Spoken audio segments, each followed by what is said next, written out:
in the end, it's all about understand human, right? Our being is not just us, but it's how we want the world to see us as well, and how the world actually like see us. That's a different like universe playing together, and you start combining it. Once you're combining it, it become a person.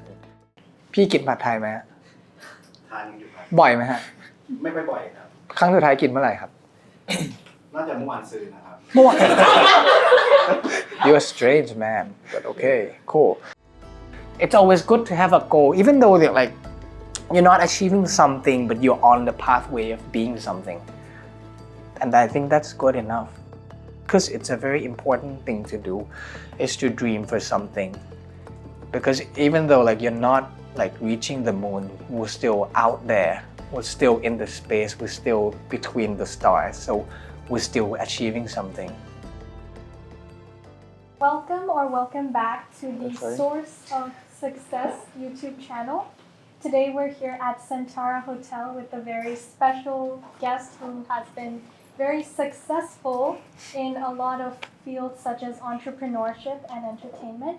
But before we commence with the interview, we would like to introduce ourselves and what the Source of Success is all about. So welcome to Source of Success, an interscholastic youth-led organization aiming to inspire, empower, and advocate for young people through meaningful youth-led interviews. We transform the insights and experiences shared in these conversations into educational materials that are used in provincial schools all across Thailand. Today we are very honored to be joined by P.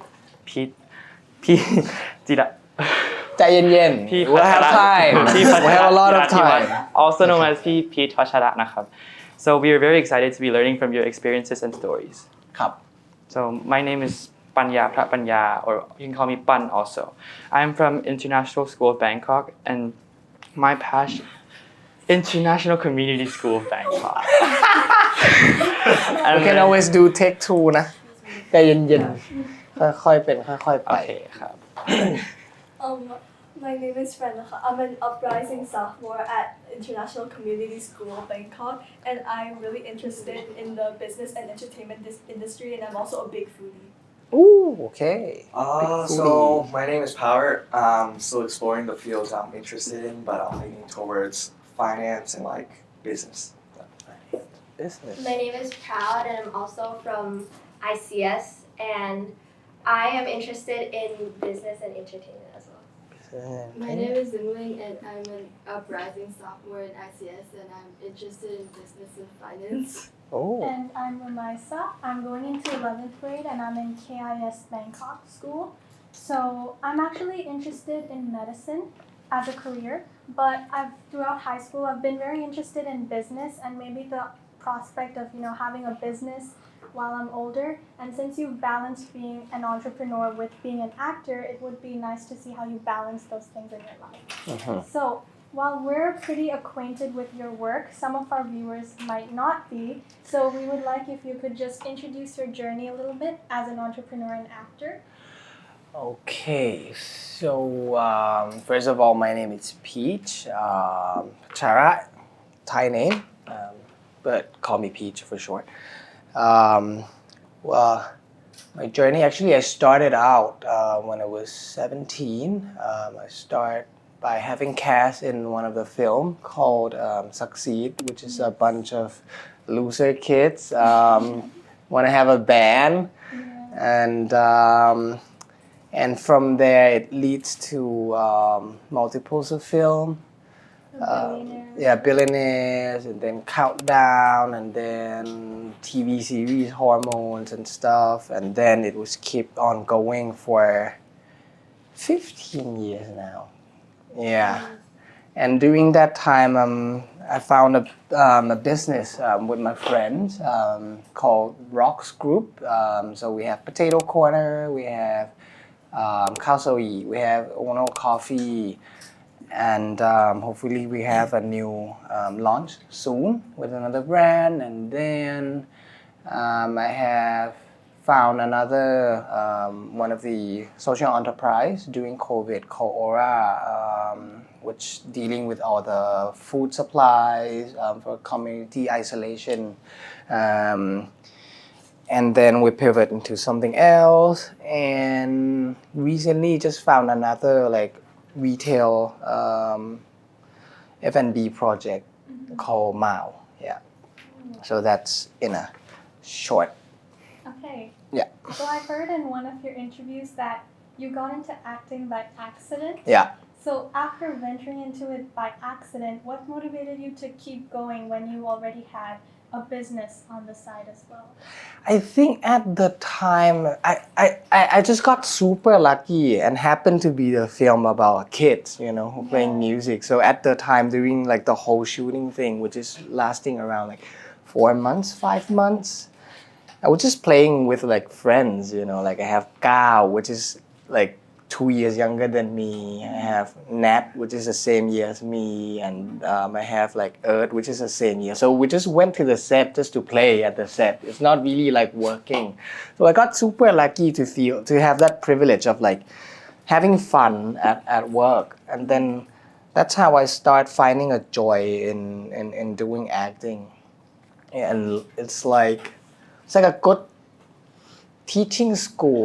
It's not like any other film set where you just have to work, you just have to like perform. But this one, it's more like during the time you're playing, when they say cut, you're just playing with your friends, and there's a lot of like music instrument out there. So while on the break, we just take the instrument, we just went to play. So that was good fun for us. So the joy motivated you to keep Yeah. doing more acting. Yeah, and during the time I just learned like how to act, like not properly trained, like I didn't go to any acting school, so it's kind of like a good school to teach me how to do things. And at the time, at the start, like I really hate acting. It's one of the last job that I would pick. Even at grade 1, they have like kind of like speech exam. In Thai we will call สอบพูด, right, in Thai school. So the kids have to be in front of the class. They have to write like an essay, right, and then you have to memorize all the essays, and you have to speak like public speaking in front of the class. I failed. I failed like from grade 1 to grade 10. So I thought like acting is not my job, I can't really like speak in front of many people. It's quite nervous for me. And then I got quite lucky to be cast in the film. So yeah, and that's one particular moment that made me like really love acting, which is one scene that I don't know if you guys watch any SuckSeed or not yet. เคยดูไหม? No, right? Okay, so I will go through the scene. So it's a scene about a group of losers, which is Kung Pet X, which is me, and Kung Pet is Kao, and X is Earth, right? So we submitted the song to like a music competition, and they will announce on radio. So it's on the day of the announcement. So we just a bunch of losers standing in front of radio like this, 3 of us like looking at radio, and radio just keep on going, like saying names of bands in Chiang Mai that went through to the competition, and then it was super intense. Like the way the staff like toying with it is super intense. They keep like postponing our band name. So I got so tense, and somehow it just randomly I said something that it's not even on the script, like the whole scene. I was just saying something else. Yeah, but it was really cool that it made into a final film. But at that moment, it's like it's quite new to me. Like you forget that you're actually working in a scene. You feel so intense, you forget something. You're just being a part of that, and I think that's a joy of immerse yourself in an art, So that's how I find my joy in acting, that it's give you an avenue to be different. It's give you like power to think different and to just do something that you're actually not aware of. Those things are like imagination, it's not real, right? The competition is not real, but the feeling you get out of it, it's so real that you just made everything up. So you felt like the character in a way. Yeah, so that was quite a special thing for me. Yeah. So I would also like to connect it to her question, like how do you balance between being an entrepreneur and like an actor? I think time is not something that I'm really good at. I mismanage a lot of things, but and I think in real life you can't really go by just like, okay, Monday I'm just gonna do this, right? Tuesday I'm gonna do this project, Wednesday, Thursday, like that. Like, I don't think the world work like that in the end. Like in life, I think like priorities and urgency will try to kill your calendar, right? So I think I work by what project needs priorities right now, so I will allocate the most time to them, right? And work through that by sort out like urgencies and priorities, and then things will find itself.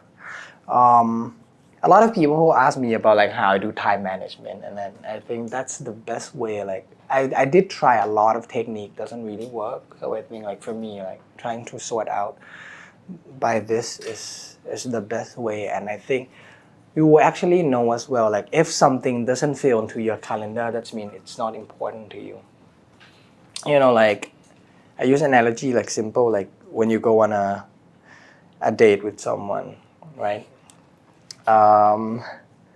You will always find time to meet them, right? No matter how busy you are, you will find a way to put things in that like particular slot or gaps, right? Because you have your you have attention to that matters, right? Like you have heart rate, right? You want to see your girlfriend, right? And stuff. So you put your effort into it. So I think it's the same technique. If you don't try to fit something in, that means it's not priority. It's not something that you have a feeling for. Yeah, that's how I do it. I don't know, does that make any sense at all? But and for like acting project and entrepreneur, how it works together in that way is a lot of acting work. Like you have a lot of schedule ahead of time. When they plan like all the shooting, they will be doing like prep work, which is around 3 to 4 months before shooting. So everything, the whole like timeline of the film, like how it's gonna be shoot, how all the scenes are gonna be how they're gonna allocate the scene in a day and stuff. So you can design actually wrap around that. So like during like filming project, like it's become my priority. So I have to work around those like days. I'm trying to fill the gaps in the day and so on. Yeah. Connecting on from your like entertainment and business pathway, how has your education journey shaped your leadership mindset? How my education shape? I think a lot actually. I got super lucky to be in. First of all, I went to Sathit school, which is kind of like mixed school. So it's like all it's boys and girls, right? So I grew up with different diverse background from friends. Like I have a lady friend, I have a man friend. So that really helps a lot when you're young. You don't feel different. Like, sorry. And I think the perks of going to like Sathit, it's actually you have a lot of people with different backgrounds. You have people who went through like examining process. You have kids who went through like being by their parents being staff of Jula. So can be like professor or even like janitor at Jula can actually apply for it. So you have a lot of mixed people from different background, and then you're growing up with them. They have different world, they have different things that they want to do and stuff. So that's how I actually like learn how to be with people, and that's really helped with leadership. You're trying to understand all the perspective of people. I think that's the most important thing, is to trying to see like world from their angles. That's really helped me a lot. And then I went to Jula, right? So Jula mostly it's all about like learning. I didn't actually participate in much. I've been shooting a lot of film during that time, so I missed a lot of school. But at the time of Jula, it's strange in the way that a lot of stuff that teach at Jula required you to imagine a lot. So I think it's the same way of leadership as I improvise a lot. I learned to just start from scratch and just figure it out on the go. So I think that's how it helps. Yeah. So like continuing on to like Rock's group, as many brands continue to like expand, how do you adapt Potato Corner's flavor and brand to connect with Thai consumers? How do I connect Potato Corner to Thai? Okay. Like maybe like flavors like laugh and like yeah. For Potato Corner, it's quite interesting topic for me, like because at the start, like we picked the brand from. I think that the most important thing about business here in Thailand, it's product fit. Have you guys familiar with the name like product fit? Yeah. So because of Thai culture has quite a unique like ways of eating things. คนไทย they have like even I went to Klong Toei one day. I met a guy at Klong Toei. I will tell you how specific it is. I was just talking to the guy at Klong Toei about like kapao, the basil rice. I was just talking to him like, okay, do you like kapao or pad thai? This is my topic. Right? So he was like, I like kapao. So I'm like, okay, cool, you like kapao. What kind of kapao you like? He went through like a whole like ingredients and a way of cooking for me. So I'm like, this is quite specific, and everyone at Klong Toei, they have their ways of like eating kapao. They have like, oh, I don't like soy sauce. I don't like oyster sauce. So it's quite very unique ways of approach food for Thai people. I think like everyone has their own palate, and so everything has to start from like product fit. I think like we see a lot of like foreign brands that come into Thailand. They don't adapt at all, and they kind of died. That's a lot of like trending food that came didn't work, right? Like every year we have a lot. We just had some Chinese brand that come in, doesn't work as well because they don't adapt, right? So I think in Thai, it has to understand that people are super unique in the way that they want to eat things, how they like the brand as well. So there's a lot of like tweaking to make sure the product actually works with people. Just like easy example, I think Potato Corner in Thailand and in Philippines, totally different thing. The brand looks totally different. How we marketed ourselves is very different as well. Or not just Potato Corner, but Bonchon as well. The rest of the world, Bonchon is different, right? It's red color, but in Thailand it's black. Right? It's totally different things. The way the shop looks is totally different as well. So I think that's a lot of things that's required for you to entering into Thai market or do something in Thailand. It's just to really localize things. So that's how we do. It's just we try to make sure that it's different. It's become itself for Thai market. So that's how we start Potato Corner by really tweaking that. And then, the flavor of course has been controlled by the parent company, right? Because it's their kind of like secret like thing. So they have 4 flavors. They have cheese, they have barbecue, they have chili barbecue, they have sour cream. So these 4, they are not allow us to touch anything. They don't want us to change. But okay, of course, we went to talk to them like you need a little bit of like change because the FDA doesn't allow like if you see like cheese powder, our Thai Potato Corner in the Philippines, the color is different. Because in Thailand they have unique palette of like this color are not allowed to be like sales in store or so on. So that's required adaptation a bit, but in terms of flavor, not much. They don't really allow us to do much, and then the rest of it, they just give us like an avenue to just explore the hell out, just fry the hell out of things. We'll like R&D team, we ran through like whatever that we can fry. So That's how we do things, just to make sure the product really fit to people. I think that's the core of Potato Corner. It's just to make sure that things really fit well with our market. Okay, that's really interesting. And we're shifting back to like a leader aspect. ครับ What challenges shaped you the most as a leader? Like, are you more strict? Are you more friendly? Like, are there anything that shapes you?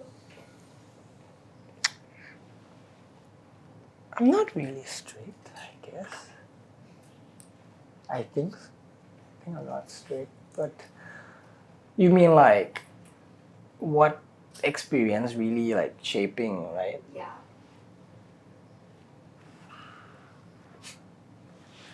What really shaping?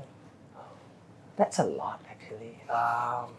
Or like if you can't think, maybe like give a big lesson that shaped you as a person. I think during COVID actually really helps with like leadership a lot. It's just weird that COVID teach you a lot of things like those time, right?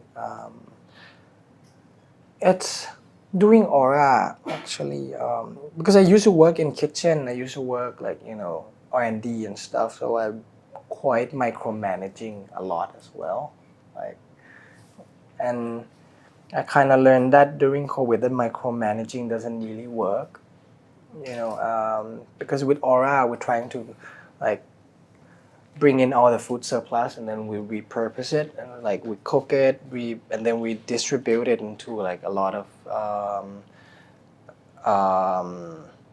slum area of Bangkok, right?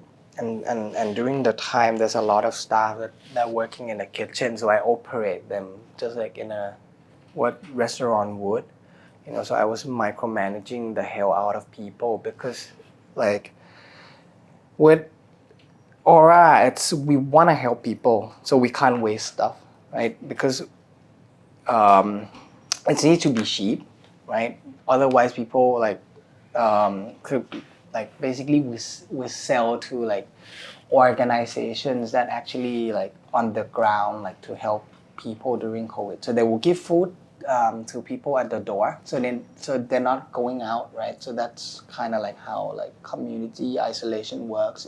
They don't want people to go out to spread COVID, so they have to be at the door. So we need to have as much quantity of food as we have. So waste is a one like no-go zone for us, and we have to like really like utilize everything that we have. And two is efficiency. You can't make mistakes, right? Because one batch is like our margin is so thin. Like our meal box is like 20 baht compared to those at the convenience store, which is around like 40, 45, right? So it's 20 baht because we're trying to double runway for like NGO, so they can actually buy more food at a cheaper price, right? So margin is super thin. That's mean like basically I have less than 1 baht margin, very thin. So if you waste one lot, I have to do 50 lot to cover that one particular lot, right? So you can't really make mistakes. So I've quite got like super paranoid, like in during that time because I don't wanna fuck it up. Basically, sorry my language, but so I really like ran through like kitchen, like yelling at people like daily, like if they do something wrong, like daily I'm throwing stuff, like operate like in those toxic kitchen would, because that's how how to do it, right? And it's got to the point that it's just toxic to me. It doesn't work. Like micromanaging people, it's kill the joys of doing things. So at the time I was talking to the team, let's do something different. So I'll become like less micromanage. Just create a system where they can actually thrive by themselves, where they can like make decisions by themselves, without like feeling much. Just take risks, just do things that they want to do, like come up with menu that they want to do as well. And that's really helped people having more fun at work. They're kind of being on their own doing things, and I also find myself I have more time to do things. So I think that's my experience with things. Like it's really helped me in a way that I trusting more, like like delegations. It's like I'm delegate more of my responsibilities to the frontline team, so they have more autonomy as well, and they have more capabilities to do things by themselves. I think that's one challenges that really like shape. Yeah, it was odd, like at the time, like when I came to realize it, it's super odd. I was crying in the kitchen. I was like, wow, this is so like fucked up, like we need to help people. How's this so wrong and stuff? Like, so that's how it is. So, moving on, as you may know, as everyone may know, like he has multiple successful businesses. So, like, what advice would you give to like students who want to start saving or like investing? Investing. I think it's all about like studying like what you want to invest. Like you mean like stock markets, right? Yeah. Well, you gotta know the industry that you want to invest in. I think that's the most important like subject. It's just to read, just to understand the business, just how to read like P&L, like everything, right? Just like all the tricks and stuff. Like I think most of people in Thailand when they do investing, they don't really know what they invest in. People just like, oh, คนนี้บอกว่าดีไปลงทุนดีกว่า right? And we heard a lot of term they call แมงเม่า right? Which is like, is it fireflies? No, แมงเม่าคืออะไรนะ what is it? Moth, right? Yeah, moth into flame, right? So people just went in, they got manipulated by the market because they don't know what they actually invested in, right? There's one famous case called Delta, right, in Thailand. People were investing in it. People thought it's a Delta airline. People say, oh, หุ้น Delta, okay, ซื้อหุ้น Delta. And somehow they just learn that this Delta is actually like electrical company, which is different thing.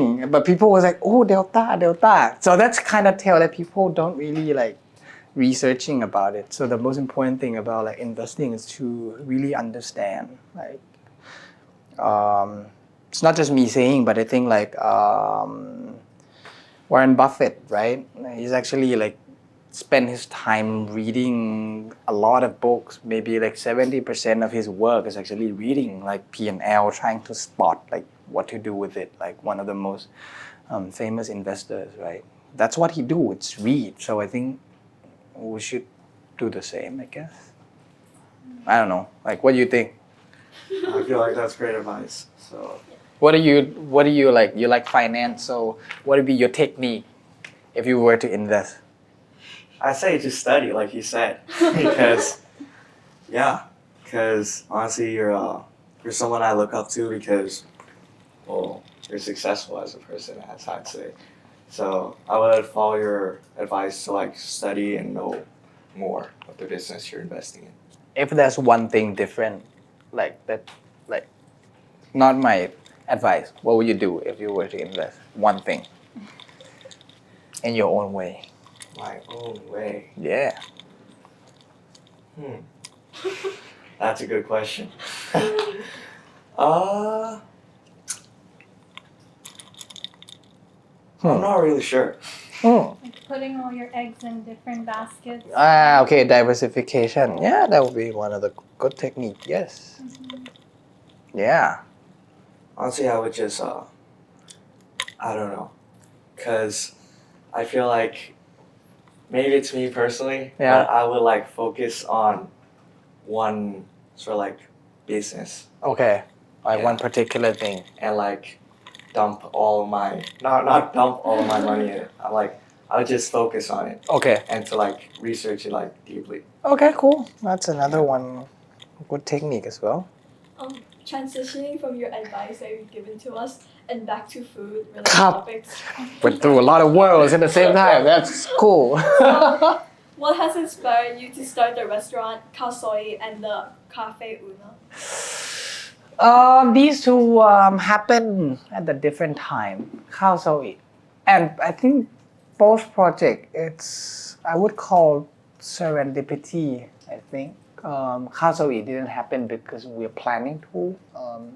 So we went to Chiang Mai for holiday, and I saw it online that this restaurant is they have a queue, right? Super famous. So we just want to go and check it out, like what it is. So me and my friend, we went to Khao-So-i at the time when they just started out, and the queue was super long. So we were like, okay, let's wait. Let's try something good, right? Because we like to try like restaurant and stuff.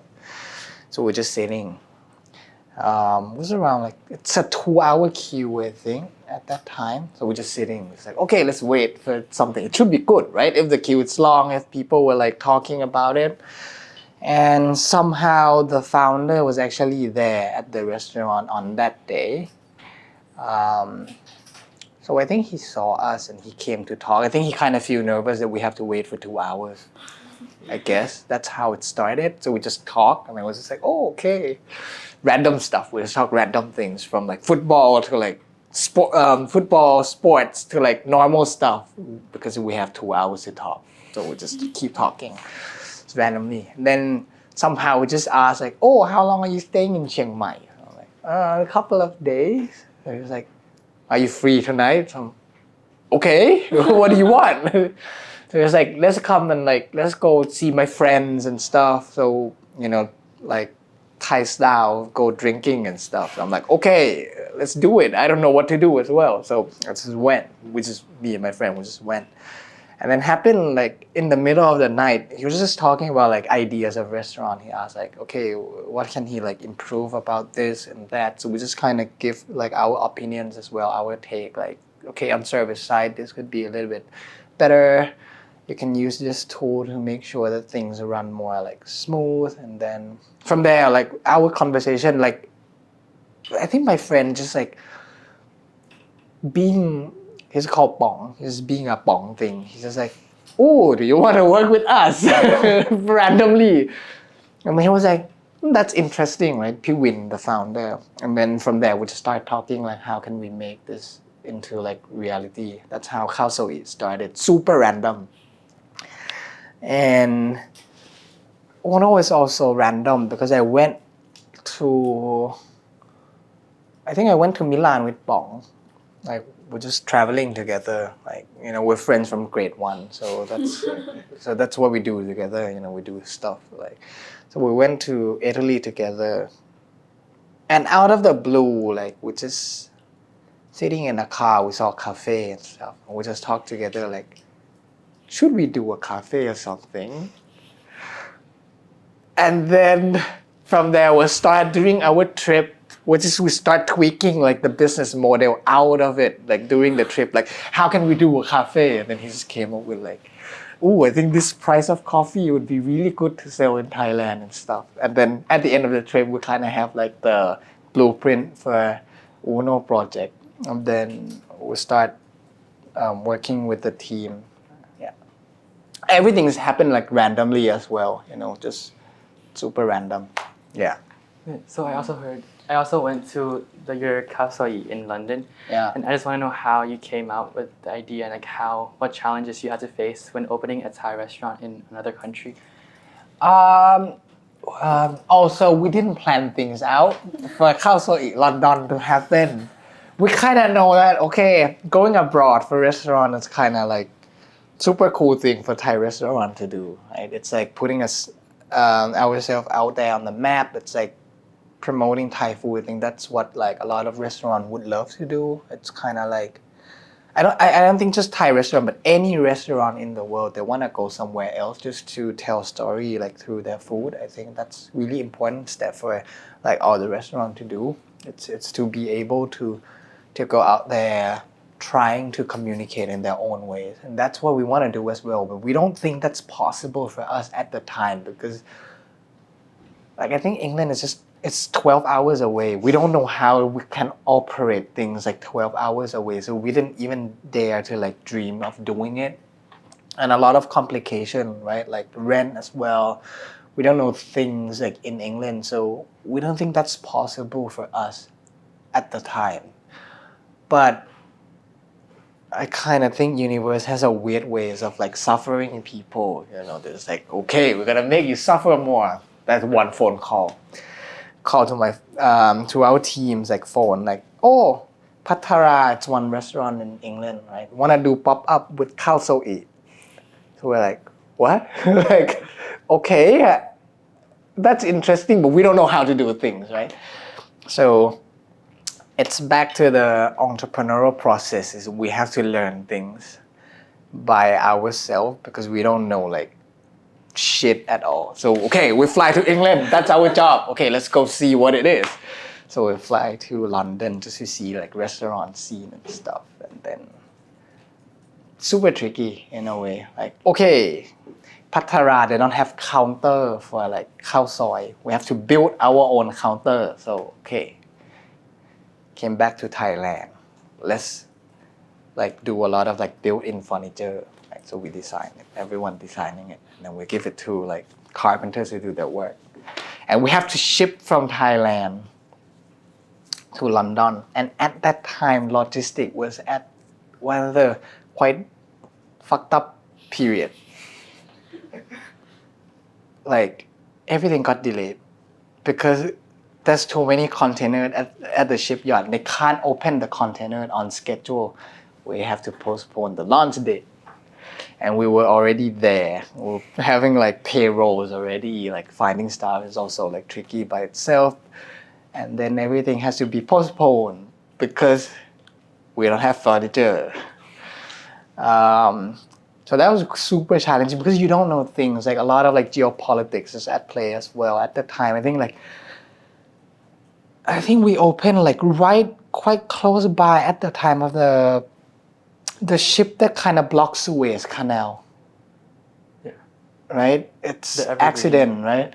So all the logistic system really fails and then our stuff is on the way there, right? So, yeah, but it's a good experience for me, you know. It's really being with the team. We have to improvise like daily. Okay, we have to go buy table somewhere else, I guess, so we can open a pop-up project. So that's a lot of like random stuff going on, but I think it's a joy to me as well to really like going back to process of like starting things new again, like scrambling like our way through, like, you know, like doing things in a way that it doesn't really work but it works, you know, like it's ongoing daily, you know. We have to serve ourselves because we can't find staff as well, and then on and on. It was super fun. So that's how it started from pop-up, and then we gained a lot of like recognition there. Like the queue was I think it was quite long. Somehow like this random influencers went in and took a photo of it, and they start posting online, and then people start queuing up, and then it become like a full on like all day like queue. So we kind of figure out like, oh, I think our ways of doing things really like translate to people. We didn't know that like how the Britain's gonna receive Khao-So-i, you know, because I think people know Pad Thai, which I don't think Thai people eat. Have you eat Pad Thai? Yeah.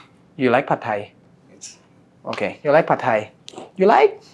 Yeah. When is the last time you eat Pad Thai? 2 years ago. See? Thai people don't eat Pad Thai, right?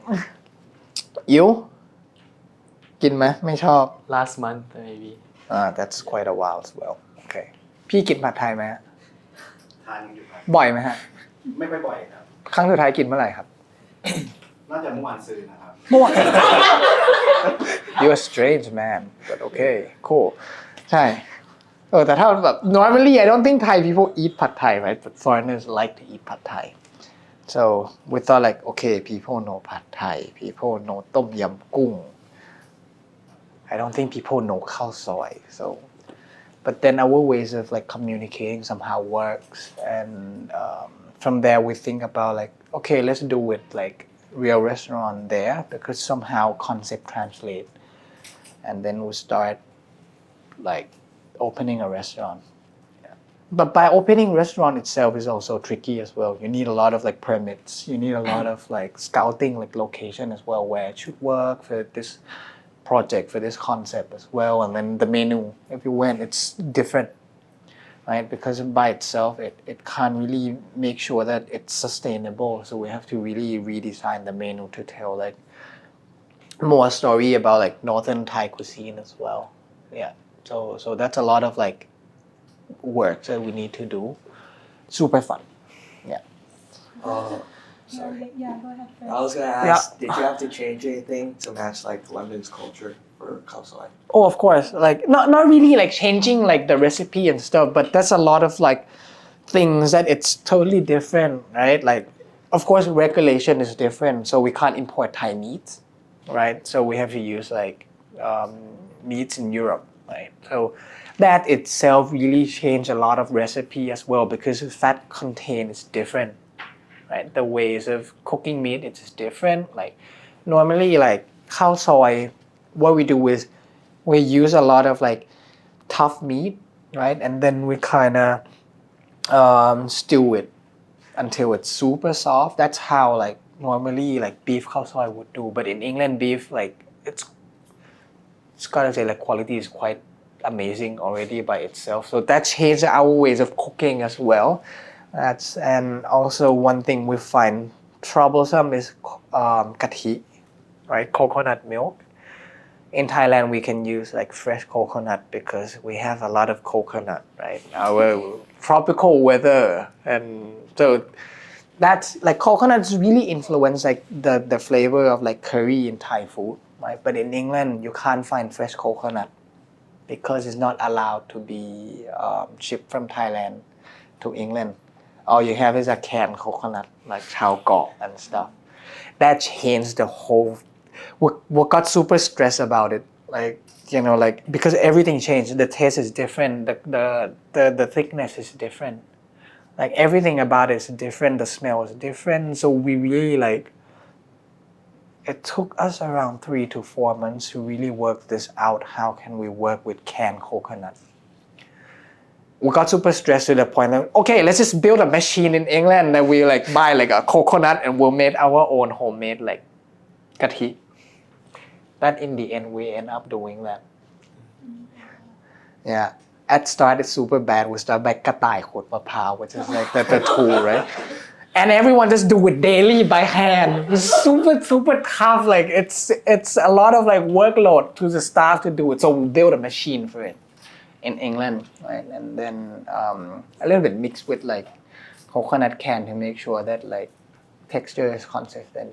Yeah, but it's a lot of required really different ways of working as well, from like changing the whole recipes and everything. It got to the point where we thought of like, should we just like kill the project because it doesn't work? Yeah, because I think coconut is just a quintessential to like Thai like taste. Yeah, that's a big challenge. Huh? So you changed your whole recipe, built your own machine, made your own stand. So like so many of these things we don't learn in school at all, and you have to figure it out, right? Yeah. So now it's actually so weird for us because of AI, Yeah. artificial intelligence, and the whole job market is changing. Yeah. So when we actually get to doing jobs and careers, what do you think is the most important skill? Let's say one for entrepreneurship and one for acting. Like one skill that will help us even if AI sort of takes over. I think understanding people is a key thing. I think like with acting as well, you really need to understand people. You really need to know like how like human thinks, right? Mm-hmm. Like it's kind of being like anthropologist, I guess, in a way, because what you do is you work with people, right? You portray a person. You're working with a lot of like big teams. Like in like film set, normally it's around like 60 people ish. So you have to really understand how to work in that group, and to be able to work is being able to understand and be able to like really like seeing how different people think. I think that's the most important thing in acting. And also like in business world, it's always you're working with people. Even though AI it's in the market, but you're still working with people. It's any like business deal, you're dealing with people, right? So you really need to understand people. Customers is people, right? So I think that's the most fundamental thing is to have the humility to to really try to learn like different human beings. Yeah. And on another one of your interviews, I think you said you're a shy person. Would you say that you're a shy person? I think, yeah. Yeah. I don't really like talking in like a big group much. Yeah. So I feel like I would consider myself sort of a shy person too, but being like more reserved, how would you navigate managing people and not coming across as too strict or demeaning while like being friendly with them? I think it's because when we do any project, it started out by a small team, you know, so you gradually build yourself up as well. So it's kind of system that works for you at the start. You know, you have just like we start by like being a 2-man company. So and then it become like 3-man company. Then it become 4-human company. You know, we start building up by that. So at the time, you start having more confidence and you start finding your own ways of doing things, your own styles and stuff. But I think like the best way is to start small, like not just for any like shy person or whatnot, but it's good to start small as well because you're gaining your way through. You really learn like all the tricks and stuff. Yeah, that's how I would like to say. How would you like manage those people when they get to big numbers? Like personally as a student, when we have to work in groups and things, there would be 1 or 2 people doing all the work and everyone else is just slacking. Yeah. So how do you make sure everyone does their work? Well, it's like we're coming to the table and then we delegate the works. It's like giving like responsibility to people, their roles and what they want to do, and not trying to overstep that because you give responsibility to them already, so they gotta do their job, I guess. What if they don't do their job? What if they don't do their job? You'll find a way to lobby them to do their job. Like in school, I would like, I might just cut their name out if they not do the job, I guess, right? Yeah. It's a way it works, right? In corporate, like of course you put yourself in jeopardy if you're getting fired because you're not doing the job, right? But we'll try to have like conversation, like how can we make sure that it's easier for you, like what do you need, like resources. I think the job of like leaders is trying to give them resources they could do things. Yes. Like if they can't do the work, then we have to really probe them, like why they can't do the work, what is lacking, what they need to strive, because different people like require different things, you know. Some people require a lot of mentoring. Some people are actually good on their own. They don't really like people interfering much. Some people require a team that might help them because they can't do stuff like multitask much. So really like the job is just to help them like finding resources and trying to protect resources from them. I think that's mainly like the key job. So yeah, it's all by communicating, but at the end, like the ultimatum, if they don't do the job, of course, right? That's like how the world works. But we will try our hard not to reach that point as much as you can. I think in the end, like if you look in the company world, like we'll try to be more like people's company. You know, I think like that's what the word company, right? It's being with people, right? So our main job is just to make sure that people it's happy first. Like I think most company trying to find ways of like, oh, we want staff to dedicate to company. We want like our employees to love the company, to sacrifice for company, right? But it doesn't work like that. You know, people will sacrifice if they kind of know that they're safe, right? Like you would help someone if you kind of trust someone. That's how like normal people think, right? So as a company, we have to make sure that, you know, even you kind of like do mistakes or stuff, we will help. We'll try to make sure that it's okay. We'll make sure that the risk has been taken care of. We all take the risk for the whole team. So they kind of feel more like psychologically like safe, and with that they tend to give more to company. You know, it's like in a Navy SEAL world, right?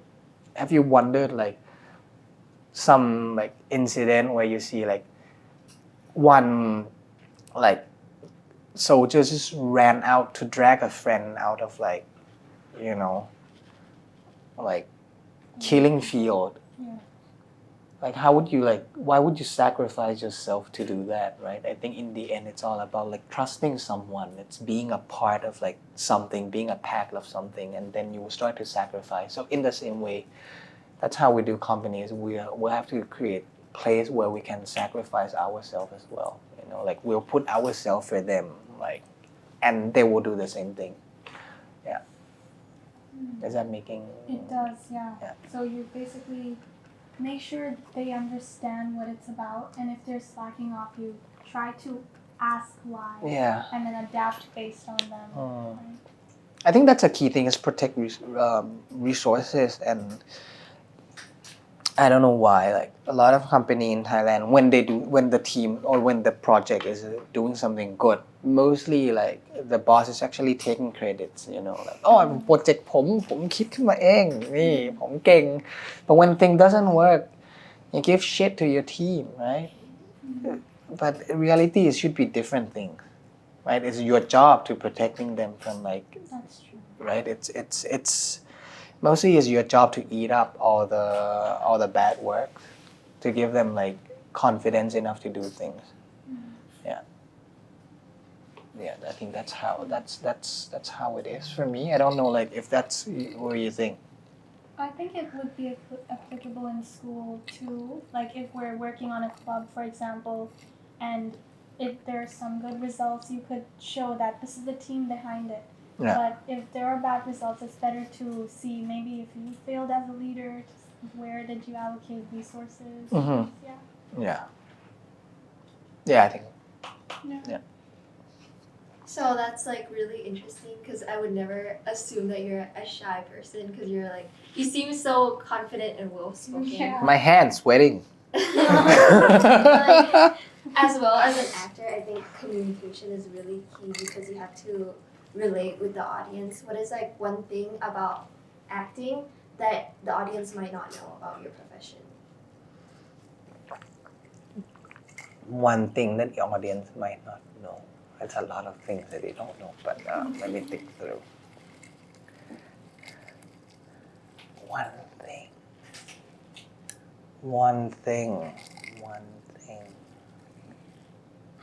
That's a ยากเหมือนกันนะ That's a tricky one. Or you can like give a fun fact like about. I think people don't know that like working in the entertainment business, like it's psychologically pressured, I think. Yeah. Like I think myself, I think actor is a weird profession. Like you suffering yourself for joy, you know. Like I mean, who would like enjoy like crying to gain like joy out of it, you know? Like who would enjoy like angry at something just to be happy about it? I think that's what people don't really know. That I think actor is a kind of weird like being. I think you gain joy from weird places. Like, I don't know how, but it just happened like that, you know. Like you get mad at someone, but you're happy, you know. You're super sad, but you're happy inside. It's mind-fucked, I would say, right? Like it's a weird like catharsis thing, right? It's like pain for pleasure.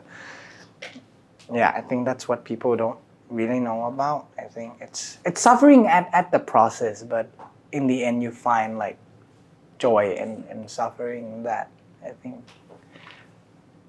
that's what people don't really understand how things work. They thought like people just like, oh, okay, crying, that's it. But during the time of like that, it's tormenting. It's really tormenting. Like, for example, you have to play like, oh, your mom died. right? It's super tormenting for someone to really want to go through that, like, oh, I want to feel experience of like my mom died, like, it's a strange process. It's just a strange being of really want to go through like surreal experience, I think. Yeah, it's like tigers like jumping through like fire hoops. I think that would be analogy. It's just surreal in a way. Like, oh, I want to experience this. I want to shoot someone. I want to be killed. Yeah, it's just weird. Yeah. So like I've seen pictures of you on the internet as well, and like in every role you look completely different. Do you have to like change yourself emotionally or like physically anyway for a role? Like, and how much have you done? Like, how far have you gone for it? I think at the start we really need to understand of like each character is a different person, right? So they require different things because it's totally different beings, right? The name is different, occupation is different, right? So we have to start with that. Like it can't be the same, even though like it shared the same like external like physical body, but they have to be different being. The way they think is different, and then we have to work with that, and then we have to work through the script. Like, okay, how? I think the script is kind of really good like map to tell like how each person is doing things, because what they say in the scene and what they do will start to tell you about how it's their default way of doing things, like in a scene of like conflict, right? There's many ways of engaging in conflict. One person might just yelling at something. One person might just be quiet, right? So I think in the script, it's kind of give you blueprints of how people react to different situations. And from there, you start building like, oh, this is their default thinking. This is their viewpoints of the world. This is how they want people to perceive them. And then it start evolving into become like one human being, like, because like in the end, it's all about understand human, right? Our being is not just us, but it's how we want the world to see us as well, and how the world actually like see us. That's a different like universe playing together, and you start combining it. Once you're combining it, it become a person, and from there you can start like really experimenting with like directors, So we'll have days that we just talk about things like, oh, what do you think this person would do? We'll start talking with writers as well, like how, because they are the one who are actually designing it. So we just want to understand their thought process as well, like how they see this thing, this human in their own ways. And there you're combining it and you start having a IE workshop day where you work with directors to see like in this situation, if I do this, is this something that makes sense in the film? Does this make sense in the scene? And with that you gain like your own maps of person. And once you go to shoot, you just forget about the map, just wandering because it's already in your head. That's how it is. But in terms of like physical works, it's different because different roles require different things, So it will mostly depends on how you see and how the director see it as well. Yeah. That's really cool. And how far I would go, it depends on the film. But I didn't get like extreme stuff much, like.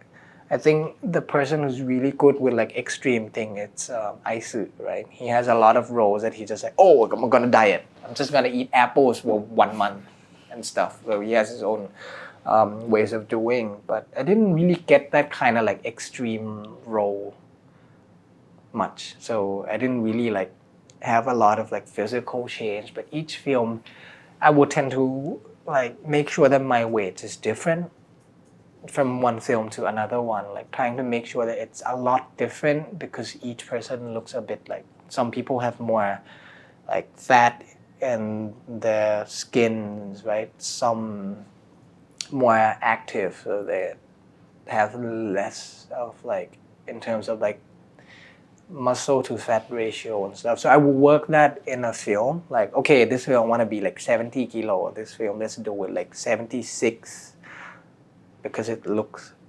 nicer in a camera for that particular person. So I will manage the weight accordingly and try to stay the same weight. That's the most tricky thing. It's how you like being the same weight like for like 6 months, right? Eating the same thing for like 6 months just to make sure that everything maintained. Because you don't want a scene where like in one scene you're kind of like, oh, it's slim, and then you open the door and you become fat. You don't want that. You want consistency throughout the shooting because nothing is shooting in parallel. So yeah, that would be how I do things. Do you think like the surreal experience from Proud's first question like affect your personal life? Could you like elaborate like, a bit more? For example, like your feelings are like less expressive, like you're more like numb. Not really numb in a way. Like, I think I still do I think in the end we are human beings. We can't be really numb about things much, but you kind of aware more like of what is actually happening. You kind of know yourself like sooner than normally you would, because you train a lot about like with your emotions. So you kind of start knowing like triggers where like you start getting agitated, where you start getting nervous, like before it's actually like become really really like apparent in your mind. You kind of start knowing like, yeah, not really like a numbness, but you kind of more like, self-aware. yeah, that would be the word. Yeah. So like talking about different characters, like they have different personalities, right? But have you ever like felt like it was hard to perform a character because it was like so not you? Yeah, เคย that happened like during like hormone days because I was super pissed with like my whole character the whole time, like Win, because I don't understand how he like operate things in his mind. I never understand how he like came up with like this choice of doing things. I was super pissed all the time. Like there's one scene like at the cafeteria where just like a friend of Win just talked to him like, oh, he liked this girl, right? And asked for like opinion, and then he gave opinion, and the next scene he just walked there, he just give like a flower to the girl that his friend liked. I don't know how the thought process going on in his head, so I was super pissed doing the whole shooting thing. Like I was talking to the director a lot. I was like, I don't get this, like how is this like this person works. So yeah, I think that's quite one of the most challenging thing for me is like when you don't share the same, when you never share the same visions of it, how you work through. But I was super pissed. Like I think in the whole shooting, you will see me looking super angry all the time because I was so angry all the time. It doesn't make sense to me, like it's super like fictional, surreal thing that I don't really relate it to much. That would be a thing. And I think at the time, like, Win is a different character. His job is just to make sure that shit happens in hormone. Because if he doesn't do things, shit doesn't happen and story's stuck. So it's actually a very, like, his main job is just to make sure that storyline works. I think that's why, like, as a character, he fails in the script because he's not a human being. He's a very like fictional like character, and I think that's why people can't really like relate it to it, like really like relate it to him much because it doesn't have like the real like human core. It's more like his function in the series is to make sure that things really like evolve around him in a way. But also I think at the time I was super young that I don't really have like experience about the world much to came up with something to speak for him yet at the time. Yeah. So like it's a lot of like experience work and how you apply things as well. But at the time, I think like my own viewpoints were super narrow as well. That I don't see, I just see things like black and white. You know, like I don't like this. I don't think it works, and it doesn't work. You know, but yeah. So like when you were younger, you said that you didn't go to like acting school. Right? Mm-hmm. So like, have you ever faced negative comments from like audience? Like I didn't went through like acting school, but not really like in a way that it's like in a curriculum way. You know, I didn't go to like art schools like just to have a degree. But like what we do before SuckSeed is we went through a lot of workshops. You know, with like really like professors about acting.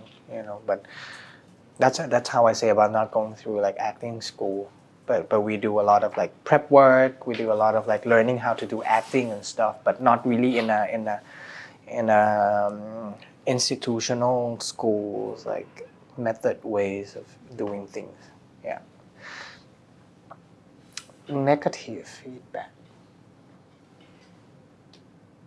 Not really much, I think. Mostly it will be people who doesn't like the film or the character rather than like, you know, you're not doing the job, I think. Yeah. So like I know it's like kind of like a natural thing and it's like something out of control. Like not like it's impossible for like everyone to like you, and it's like also impossible for like everyone to like dislike you. Like there's always like something in between, and so like has any of these like thoughts and like comments from like the audiences maybe like affected you to like lead to a point where there has been a moment in your life where you felt like you didn't want to work in the entertainment industry anymore, like maybe from pressure or something? It does actually. Like, I don't think Thai industry is really good in the way that they train people much. Like, I think a lot of like even like young actors and actresses in Thailand like didn't actually went through like training as well, like how to deal with things. You know, like we don't even know how to like talk to the press. We don't even know like how to behave in a public manner, right? So they're not trained for it. So once like negative things come, they don't know how to really work with it, right? The most simple thing people will say is don't read it. But you know you can't, right? You know that it's really hard to resist. That's a human being. We just want to know for sake of like knowing, right? And that hurts people sometimes.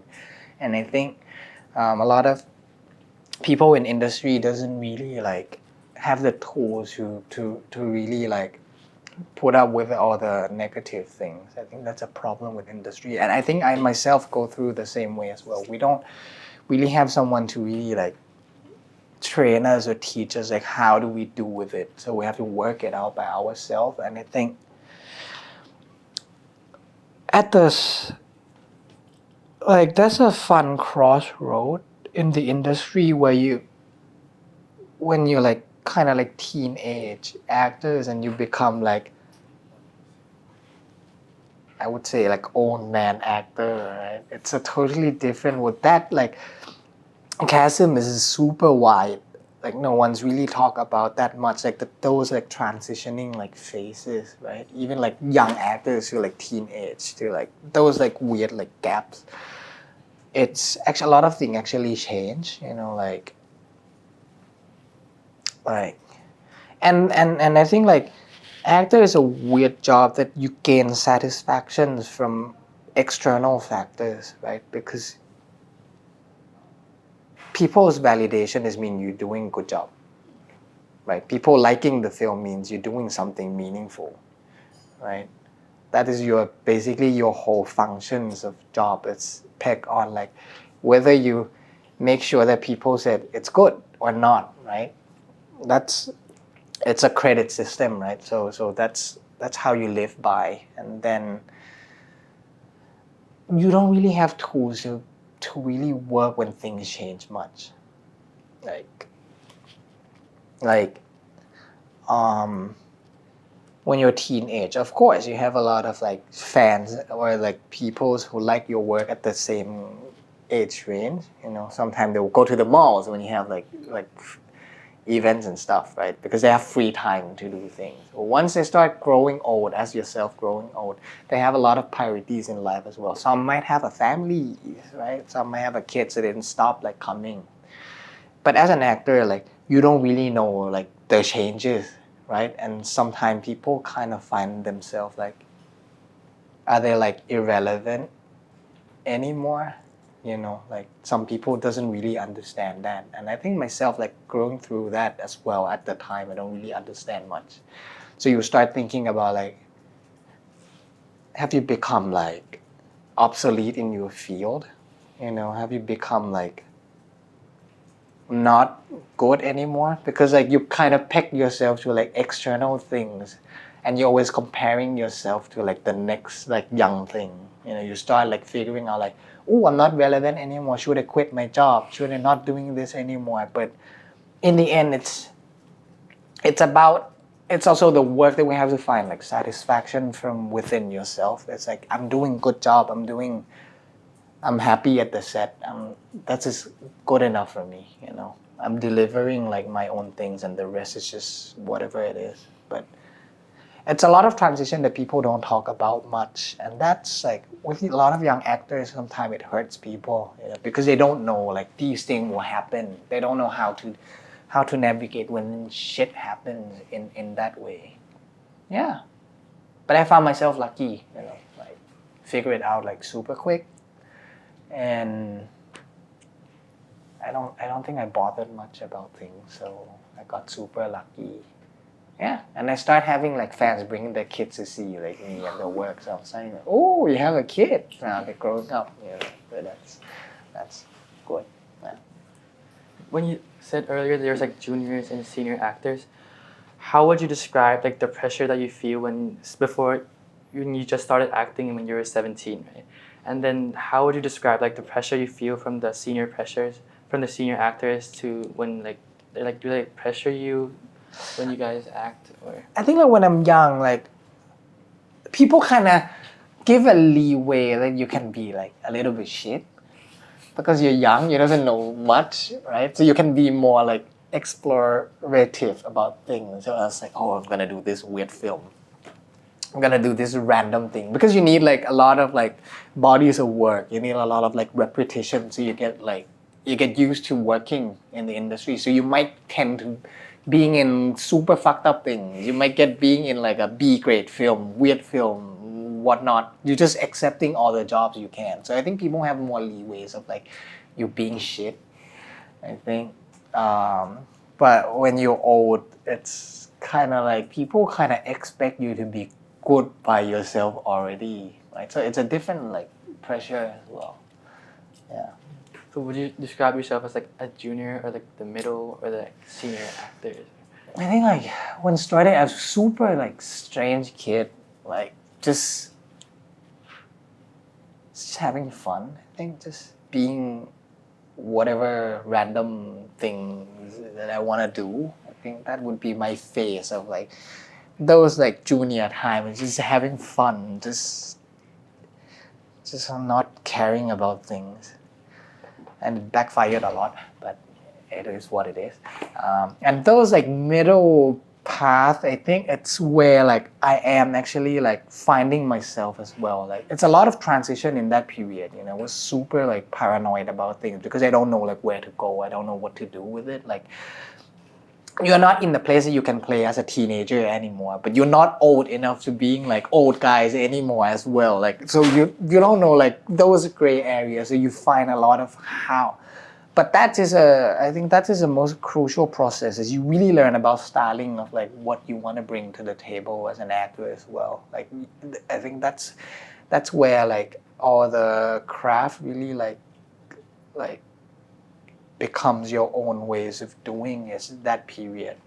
Like I think when you're young, when you explore, you watch a lot of film, right? You really want to do, I want to do like this. I think this part is really cool. This skill is super nice, and then you bring all the skills. But at maturity is where you start finding your own things. And I think like when you become like senior, wow, being called senior. I think when you become senior, like you have your own you know already like what you want to do. Like you start picking what you want. That would be, yeah. So like, how do you think your decisions in acting and like entrepreneurship affected your creation of Aura? And like, can you tell us more about it and what you do in the company? I think everything started out from whether you want to do it or not.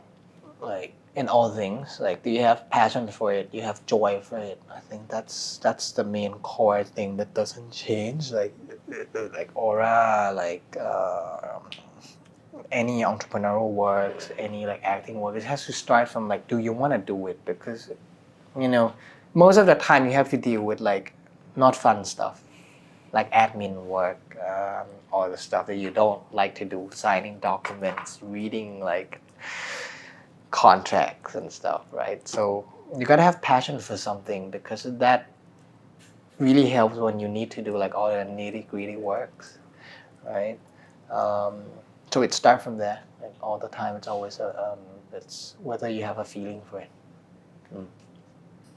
แล้วคำถามอะไรต่อนะ What did you do in the company and like? Oh, and also what I do in the company, it's like because it was super small, still like we try to make sure that everything is small, so we just do everything.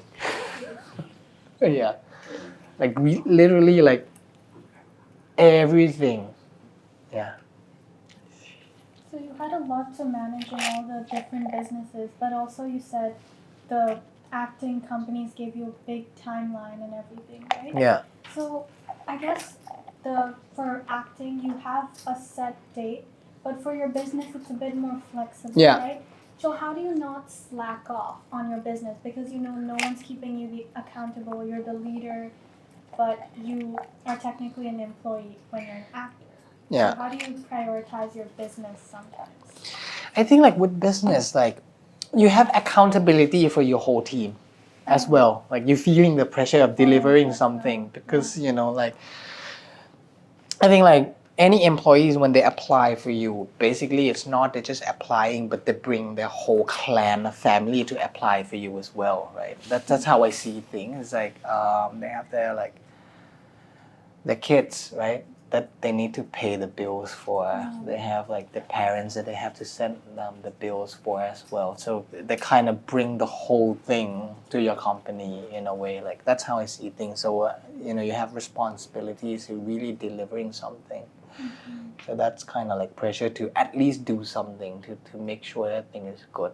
I think that's kind of like pressure. So in the same way, it's a two-way relationship. I think they're actually like a team employees to the company, right? And also in the same way, I am an employee to them that I have to deliver something to them so they don't quit their jobs to go somewhere else. Yeah. So yeah. So the social pressure. Yeah, I think it's a kind of like social construct that we built together. It's what actually keeping you from not doing the job. Okay, so we know that you're very successful. Like in your lens, do you think you're successful or do you have like higher goals in life? I think success is a very like relative word, right? Like success to who? Like it's not a definitive thing, right? Like I'm success and that's it, right? It's always a relative position to what, right? Like there's no such thing as I'm a successful guy. It's a vanity, I think, to me. Like if you compare me to like Elon Musk, I'm nothing. Basically, like that's a different level, right? Or if you compare me to like any random farmers in Isan about like how good at growing rice, they are more successful than me. I'm nothing, right? So it's a very like relative positions of how you peg yourself against. That's how I would define like success as it's super relative thing. Yeah. Like I would if you peg me against like new entrepreneur, of course I would be more successful than them because I've put in the work for it a few years, like 10 years, right? But if you put me against like old uncle that start like family business from zero, they're more successful than me, of course, because they have more experience. They achieve something different, right? So, yeah, it totally depends. Yeah. So do you have like a goal that you feel like you haven't accomplished fully or you want to like fulfill in the future in any aspect? Oh, a lot. Like, I mean, I think you guys also have a lot of like dreams, right? A lot of goals that you want to achieve as well. I think we all do, right? So I think myself also, I have my own like personal goal that I want to do. As a company, of course, we have a goal that we have to do as well. Otherwise, we're not motivated to do things good, right? So I think, yeah, I think we all have. We do have. Yeah. Like myself, like, well, short-term goal. I think for rocks this year, we want to be having like, in total, like system sales, we should reach around like 1.5 like billion baht this year. That's what we're planning for. Midterm goal, I think we'll try to be like $1 billion company as soon as possible. That's our plan. Yeah. Okay, those are really nice. Yeah, I don't know. Like, I think people do have goals with things, you know. Like, sometimes it's like lofty goals, but it's a goal regardless, right? When we start like project Me and Bong, was like, okay, in 2 years we're gonna have 200 Potato Corner store by year 2. Like, how is that possible? But it's always good to have a goal, even though they're like you're not achieving something, but you're on the pathway of being something. And I think that's good enough. Like, you know, like I think JFK said, right? Like, I think during like national TV addresses, like they're planning to go to the moon, right? Like at the time, like Apollo project. So because he said like because it's a very important thing to do, is to dream for something. Because even though like you're not like reaching the moon, we're still out there. We're still in the space. We're still between the stars. So we're still achieving something. And I think that's good enough. But just to have a goal, not making it, it's still a progress by itself. Yeah. That's a really good mindset. Yeah. Sure. Yay! So thank you so much for watching another episode on Source of Success. We hope that you have taken away from this interview as much as we did. Thank you. Thanks. Bye. Have fun with life.